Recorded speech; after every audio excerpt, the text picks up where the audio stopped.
If you ask someone, name a villain, they will either say Darth Vader or the Joker. Or Sauron. Darth Vader or the Joker. Yeah, I guess. Likely. That's it. Thanos, if you are basic.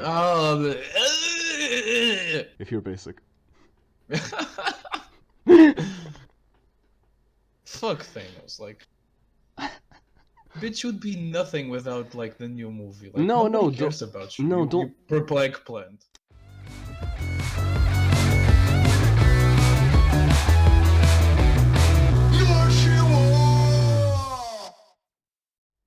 The Joker movie. That came out like last month or something. Almost a month ago, yeah. Yeah, and I finally went to see it. It took me a while to see it, but it took you long enough. Yeah, it took me very long.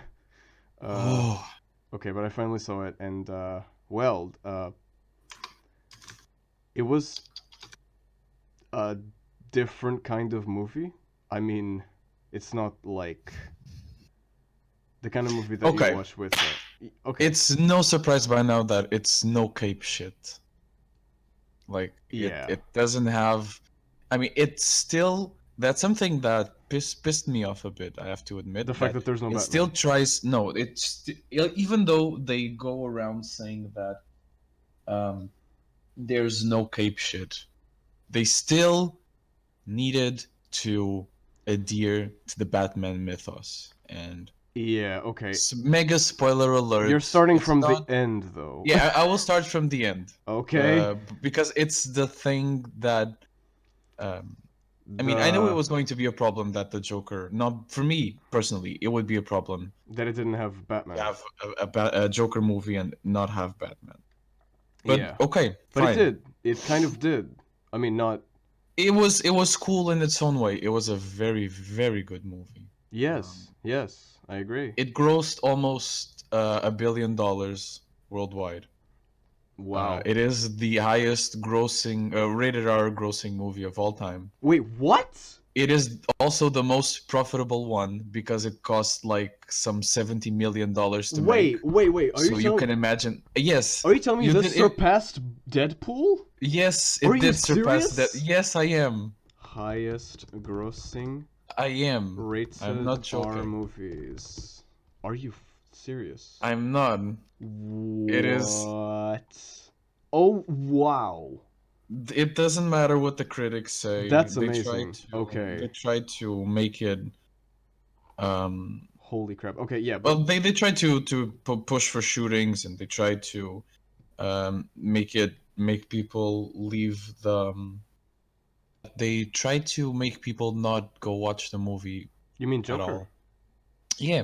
Really? Mm-hmm. But who didn't? There was like this. There was this report of when the movie came out in the festival at Venice, that it got a standing ovation. It got a what? For like a standing ovation for like 7 or 8 minutes. And then when the movie finally came out, you got news saying that people were leaving the movie, like during the screening, like at the middle of the movie, just get up and leave. Okay. And I didn't really think the movie had anything that bad, to be honest, that would make it worth leaving. But like, but for what, like, I mean, I don't know. The movie they tried, like, the US media tried to paint the movie as dangerous. That would make like. Okay, yeah, but the thing people is, think for themselves, I guess. The thing is, yeah, the movie is not it's not very light to take. It's almost a horror movie in a way. I mean, it has a lot of, I mean, it has gore, it has you know, realistic murder and stuff like that. Well, it does. And it is pretty realistic. Jesus Christ. I mean, yeah, so the problem, yeah, the thing about this movie is that the main character is a killer.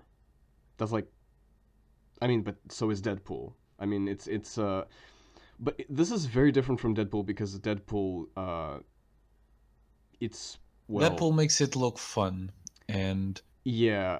Arthur is like ill, mentally ill, He's seriously ill. yeah, he's insane. He's He is not. I mean, you begin the movie, and when here's the thing: you're supposed to empathize with him at the beginning, and yeah. by the end, you still empathize with him, and you understand his point. This happens in The Godfather, Scarface, The Goodfellas, where you have Mm-hmm. a main character that is of questionable morality, Yes. and you have no other choice but to empathize with them Mm-hmm. because they are so well written. Yeah. And so when the movie begins, you see this guy that, I mean, he tried to make a kid laugh in the bus just for shits and giggles, like, Yes. because that's what he felt like doing, Mm-hmm.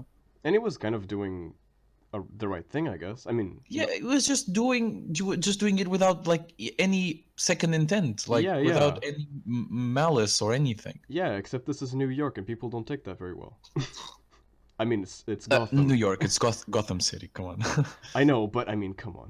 um, I think this was filmed in New York or something like that. it doesn't really matter. Okay, but yeah, but Nevertheless, what I'm saying is in by Gotham. by the middle of the movie, Uh-huh. when he first kills those guys in the subway, That was not like that was not the middle. That was like the first. it's like, yeah, the end Third. of the first act. Fine. Yeah. It's when you see He starts him turning. flip. It's I when guess, yeah. Yeah, it's when you see him finally flip. Well, Like, actually, you the can only flip technically happens throughout the entire movie. There's not like one moment where he flips, but yes, when he Of kills course that guy, there is. when he kills that guy, the first guy, Yes, it's when he finally kills those guys in the subway. That's what happened him. yes, Like, I can't take this anymore. I have a gun, and yeah, that's true. I found out that the gun is the best equalizer. I don't need to um I don't need to be stronger. I don't need to outrun. I just need to aim better. Honestly, why the heck did the other guy give him a gun? Was his objective like just to fire him or something like that? Likely. I mean, that's wasn't that the whole thing? I mean, when he Because then when he took the gun into the kids hospital and he got found with it. yeah, like what the The other hell? dude just said, "Oh, he was trying to sell me the guns and shit, just to Yeah, get him out of the spot." because like later in the movie when like he says you gave me the gun and the guy like denies it and it's like what I didn't there's a lot of things. This movie is not very easy to understand either because like it has a lot of things that just for example this movie seems like it's deceiving in a lot of ways. I'm pretty sure. I mean, okay, go ahead. Sorry, I'm pretty I sure talked a lot that already. not all of these scenes actually happen. Oh, you have It is implied that he has yeah. some kind of not dream sequences, but like It's not implied. It's actually confirmed with the whole relationship with exactly that was the point. Like when Sophie. yes, when he enters her house, her reaction when I like saw her reaction, I immediately understood. Okay, so this guy's been imagining this relationship all this time. I mean, the first time he goes into her house, where they supposedly have sex. I mean, I could tell by that time that Yeah, no, yeah. that's just not what he would do. Yeah, like I thought when I saw that scene, I was like, "What the fuck?" I mean, No. he just goes up and he just kisses her. Like no woman has that reaction unless she's Especially with a guy like that. exactly. I mean, He's not. he just shouts crazy. He's That's the not. whole point. Yeah, he's not exactly like Chris Hemsworth. I mean, yeah. I don't mean the way he looks. No, I mean, but, obviously presentation goes a long but way. also But the way he obviously, looks, like he doesn't dress very well. He doesn't, you know. guy is almost anoretic.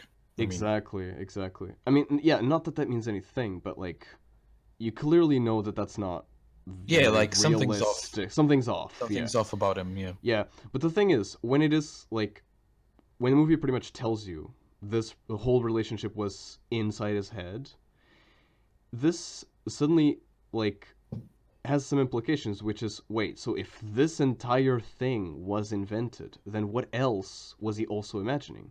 Mm-hmm. Probably the scene where he like goes up on stage with the other guy Murphy, and he says like if I had a kid, I would if I could give up anything, I would give up anything just to have a kid like you, something like that. Oh yeah, that's obviously him imagining That it. was like That's what? implied.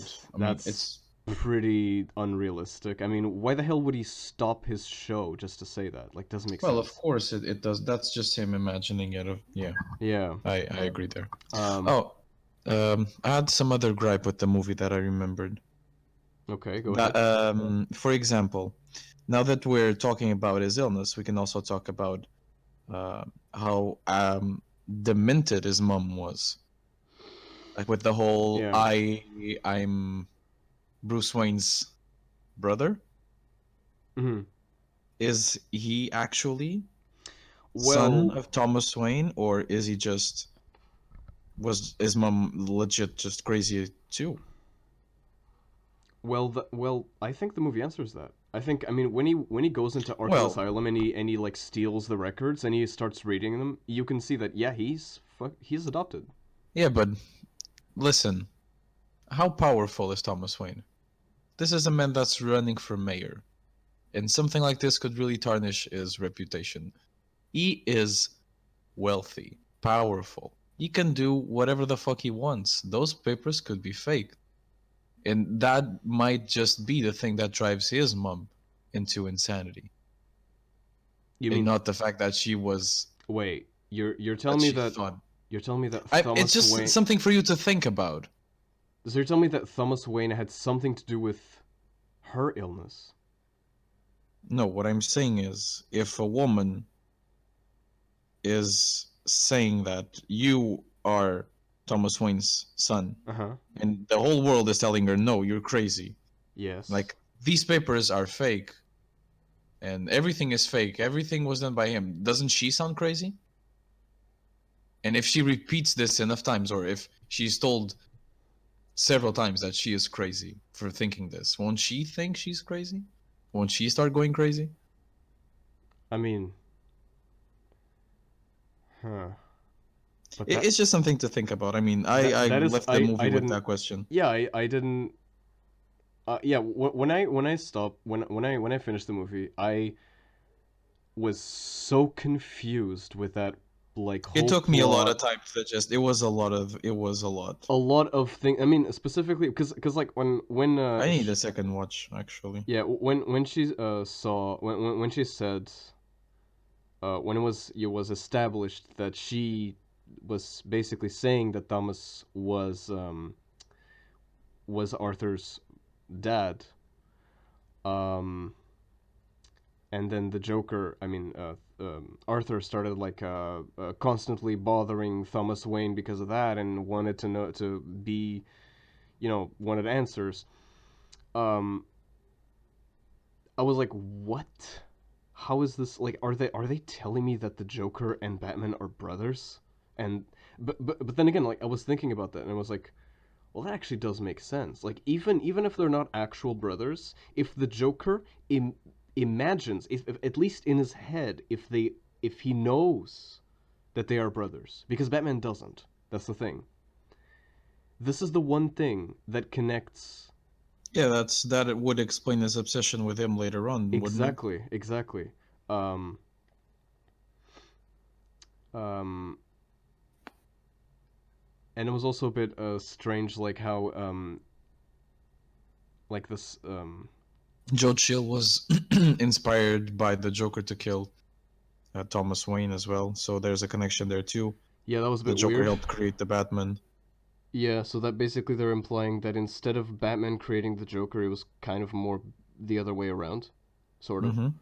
Um, But there's also a reason for the Joker to be interested in the Batman. I mean, this is obviously none of this is going nowhere because we're never getting a sequel out of this. I mean, the sequel is basically The Dark Knight, I think. I mean, No. it's not. It's not because it's not like in the This is same. this is supposed to be like This is not canon, is a it? solo thing. It's not really canon. I mean, in any other universe, Imagine this like is Elseworlds yeah, like it's not. It's or not. DC's Black Label. Yeah, it's not in the Justice League. It's No, not in the no. DCEU. It's not in No. any of those. So it's completely separate. It's Mm-hmm. yeah. And I'm glad that it's separate because this is like very edgy, let's say. And it's a huge risk that DC took, I think, because this is a movie that You want to talk about basically edgy? this is a movie that basically promotes anarchism and people like rioting and killing the rich. I mean, kind of that's what this movie is. I mean, it's not saying that, but the main character is saying that. So technically, yeah, it's not. Well, that was more interpreted by the media that way, being killing rich people, but that wasn't it. He was just killing bullies. Yeah, yes, it was a very personal thing. It was not political. I mean, he himself He said he said kept it to the end. This is not political. he's yeah, but the thing is, He sure makes it sound so. yeah, he said himself that it's not that he's not doing any political message, and of course you can tell that Murphy is uh hoping like by he kind of like got himself into this trap Like, because he was hoping, and this is the part that I didn't understand at first, but now I do. He was hoping that at first, having Arthur Fleck or the Joker in his show, that it would boost popularity because of all the riots that were happening. So, but it actually was, it got him killed, and he didn't know that he was the Joker. You know that he was the clown. exactly, he didn't know that he was the guy that started everything. Mm-hmm. So it was, he was kind of messing with the wrong guy, I guess. Um, but I watched the theory on how like the film theory of this is theory, Mehmet's theory on this movie. I know that Mehmet is like not always 100%. I mean, he speculates a lot, but he speculated that this scene was not was also Wait, another thing, like another one of those. you spoiled the movie for yourself, or you just watched it now? No, I watched it after like I Okay, arrived home and I watched the theory. okay. I had been waiting like yeah, and yeah, he basically was saying he was speculating that the scene with at Murphy's show was also another one of those fantasies. Well, Um, yes, obviously that's more than obvious. That one is super obvious. no, I mean I mean, wait, the one where he kills Murphy? yes, Ah, no, no, that is not. He like goes to jail for it. yeah, I'm pretty sure, and he also had like a theory that the entire movie is something that he invented when he was in Arkham Asylum. That one is a bit of a stretch, but it could technically be. I mean, Well, mm, there's a lot of theories out there. But yeah, I'm pretty sure that well, I don't know, but I do know that last scene of the movie, that is the only scene where you finally see the Joker. the scene where What's to he's like me?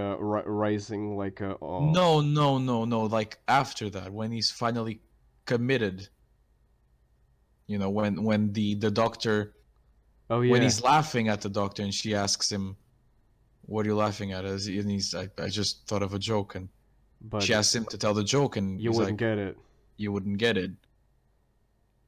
What's the joke, and who's the joke for? Who would get the joke? We would. He's Well, talking to us. Like the joke is on her because she's about to die, well, yeah, and that's that to me was that just well. that was it. The thing is that yeah, that is very Joker because the Joker is also a very mysterious character, and well, yeah, he's very much cryptic about his jokes most of the time. So it absolutely makes sense. This is the most in character he is in the entire movie. This is the most Joker he is in the entire movie, where he doesn't even like other people aren't even like don't really get it. Not even the audience gets it. No, we do. I mean, I you mean, did, but I'm not entirely sure he's if that was the performing to joke. us. We're his fans. But yeah, but you're not entirely sure, and that's why it's so cryptic. Ah, okay, sure, That's your fine, interpretation of that scene, but sure. you could have Nevertheless, he was talking to. I mean, the joke was to me and not to her, not for her to get. It was for me to get. I mean, yeah, but he never It's says. like maybe a little meta. Well, but he does sing something. Like what was the song again? I can't remember the lyrics, but he sings like something after that. Me neither. But it probably had something to do with that joke. Um, I don't know. Can't remember either. Oh well. But yeah, this was interesting, and I'm not entirely sure what Yeah, you'll probably need some days to digest it. It's totally fine. I did too. yeah, and I'm not entirely sure like what kind of movies this is gonna spark, what kind of like new forms of cinema, because this was the way that they mix reality and fiction in this movie. It's I I've mean, I'd never in my seen, opinion, it's what DC does best. you know, what exactly? Trying to blend like real Reality. life things Yeah. and No, yeah, I agree. with their superheroes. Like, well, how would they react to real life events or parallels to real life events anyway? Mm-hmm. Exactly. I definitely agree with that. I mean, I just think DC does it better, but people Uh, might disagree anyway. no, Marvel. I would say Marvel is mostly like full fantasy. I don't really see much of a No, connection. they also deal with more serious shit, but again, They do. I mean, yeah, Marvel is technically more, you could say, down to earth, quote unquote, in the sense that the heroes all have kind of like they're most like the Avengers. Most of them are, except for Thor, uh, humans. Oh, and also I guess the Guardians of the Galaxy. They're not, oh, except for Flint, Quill. I mean, um, but yeah, they're the DC superheroes. They're more of gods, except for Batman. They're all super humans, or at least yeah, yeah. in DC, there I had this it's this. stories about. Yeah, I think we talked about this before, right? I mean, I talked about this before with another person. I said like Marvel talks about like humans, and DC talks about like gods and things like that. Yeah, I think that was a quote from the guys at Death Battle. It was like Marvel's I'm not. stories are about. I'm not really sure, but then again, Someone said that and it stuck, and yeah. it's about people being superheroes, and Yes. DC is about superheroes being people. Hmm. I think that it was something like that, Interesting. or Okay. like people trying to be gods and gods trying to be people. Except for Shazam. Shazam is clearly not Seven that. gods trying to be a kid. I mean, no, it's technically a kid trying to be seven gods, right? Yeah. Well, this went off topic very quickly. No, it didn't. But technically, I mean, we're still in the DC Yeah. realm. Um, yeah. I mean, there's nothing special about the Joker. He just has insane resilience, I would say. Aside from this movie, we also know that more recently we found out that the Joker is actually three people, and I think we also talked about this, that Yes, we did. fans will get to vote I think we did. I'm if not sure. the Joker, Mhm. the three Jokers storyline becomes canon or not, come the next reboot. Now comes the million-dollar question of, now that we have a new actor playing the Joker, I don't think he will play the Joker again, like but in another thing. which of the actors was Oh the God! best one? Oh, here it comes. Was it Heath Ah. Ledger? Okay, just comparing Heath Ledger and Phoenix. Yeah. I don't know. They They're made very different performances. Yeah. I watched this. Like Yeah. Phoenix's Joker, like Fleck, Arthur Fleck, Hmm. has a real life condition. Yeah. I mean that you can easily identify, Yeah. and that could be an interpretation of the Joker, but I don't know. Maybe it's the nostalgia factor. Maybe I just need to give it some more time. But I really think that Heath Ledger's performance, like, it just embodies my ideal version of the Joker, which is this Hmm. unhinged force of nature. Yeah. I think that the two performances are very different. And I think I read somewhere online that people were saying Heath Ledger is the best actor at portraying the Joker at its craziest, I guess.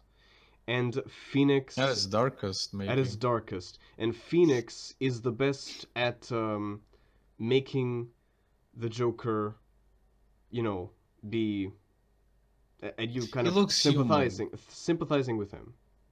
He's the best at doing that, and at doing like the balancing the crazy with the the suffering and just the No, in terms of performance, like flat out performance, obviously Phoenix takes the cake. Like, he makes a hell that was an amazing performance. of a Yes. performance. Like, but then again, the movie is just all about him.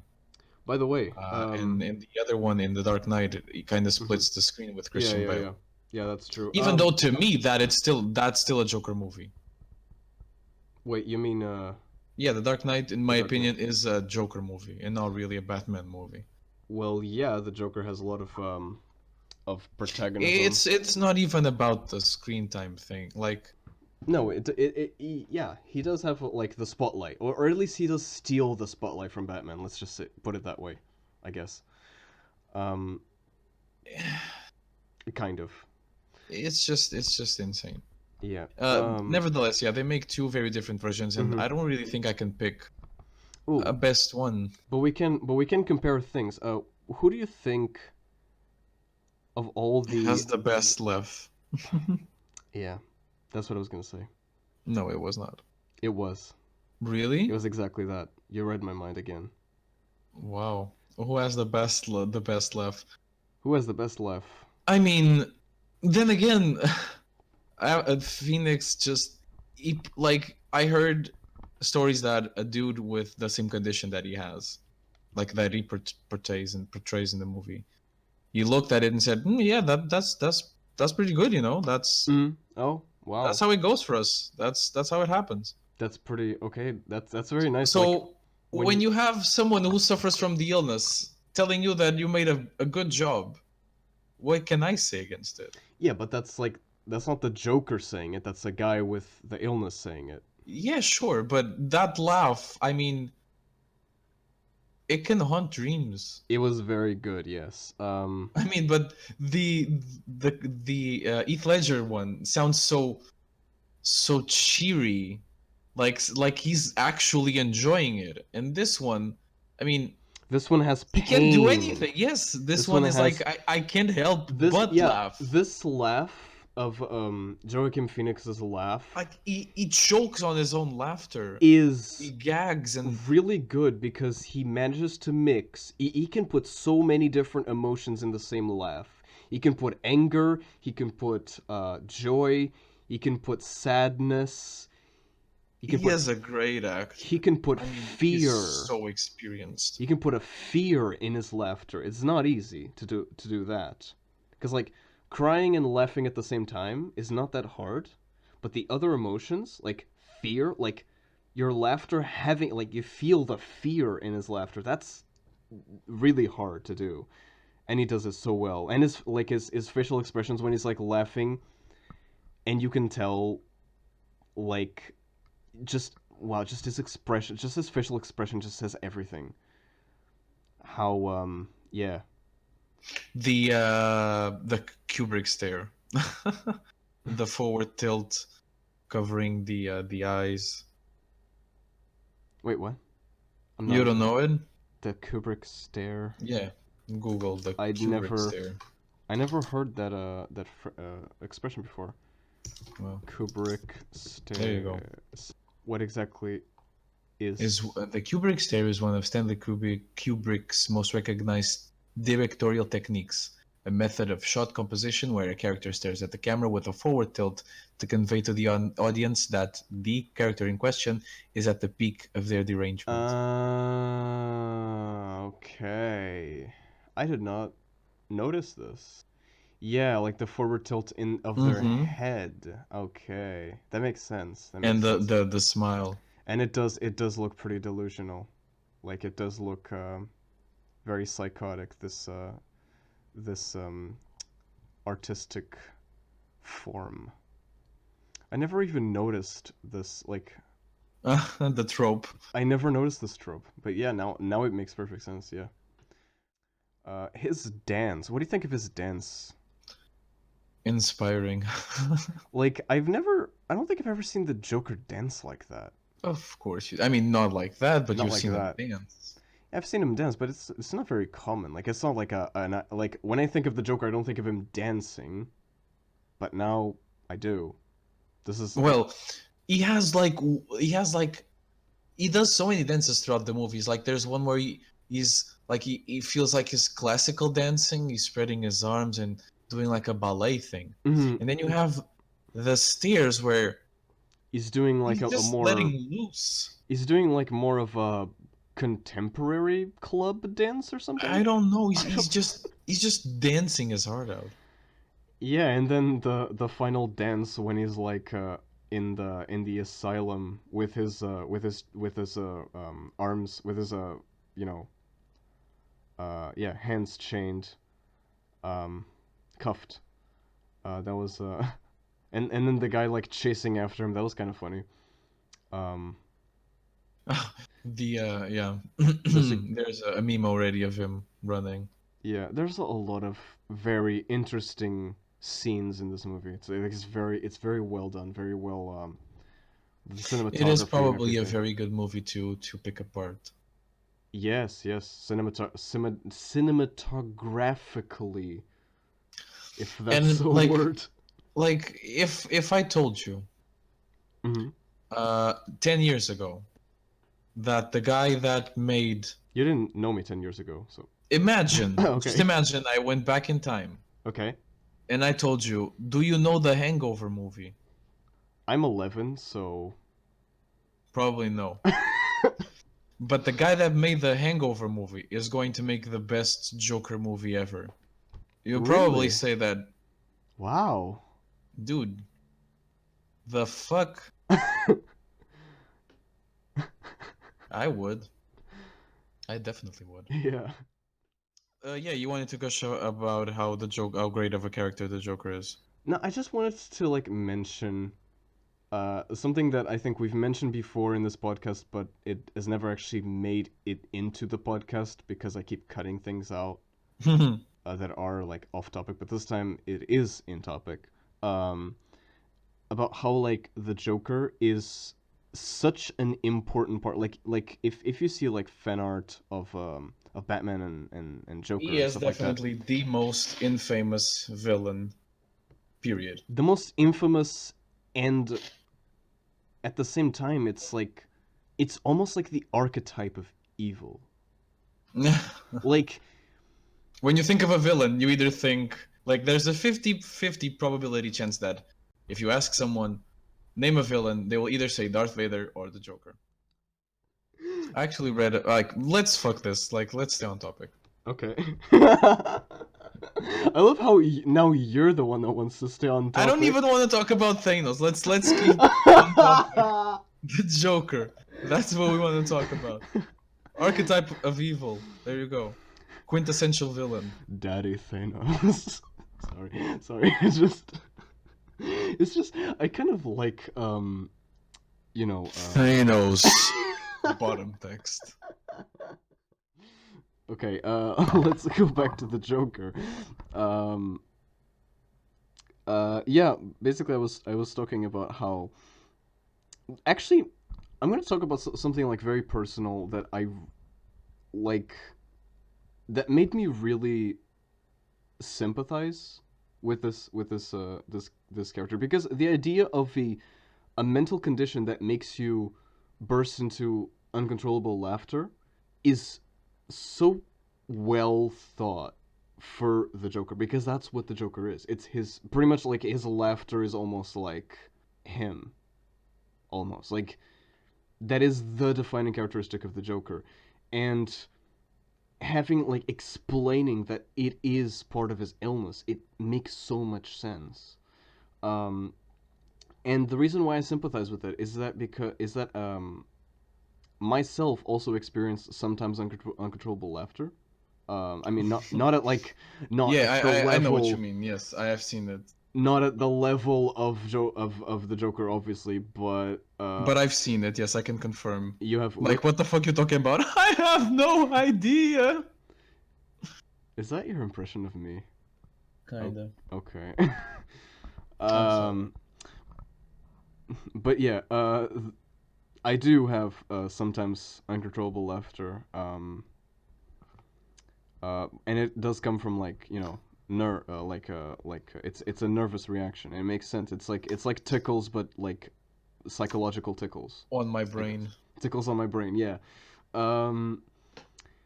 And I sympathize with this Joker because of that. Like that's the one thing that we have in common. And I was like, hey, I could be the next Joker. Just kidding. I couldn't. But that was a thing that is, a fact about me, I guess. And also my dad also has this. Maybe it's genetic. I don't know. Well, I the only times when I experience like the very famous nervous laughter. Mm-hmm. When I'm nervous and I'm not supposed to laugh, and it will get me in trouble if I do, I'll usually laugh. Yeah, that's. I mean, also not on those levels, but I'll giggle or something. Or like no, I actually have like laughter. Not so much. It's mostly like smile. Like I smile when I'm. Yeah. For But example, I giggle. For example, when someone is like asking something very personal about me, I usually like smile when I definitely don't want, like when it's like a serious topic and I definitely don't want to smile, I will smile. just spirit of contradiction, I just will. Yeah, and that's basically yeah, my little Joker in me, I guess. Point of the movie is we all have a little bit of the Joker in us. Yeah, don't we? We all just need one bad day. All it takes is one bad day, yeah. I probably don't include that. I definitely will.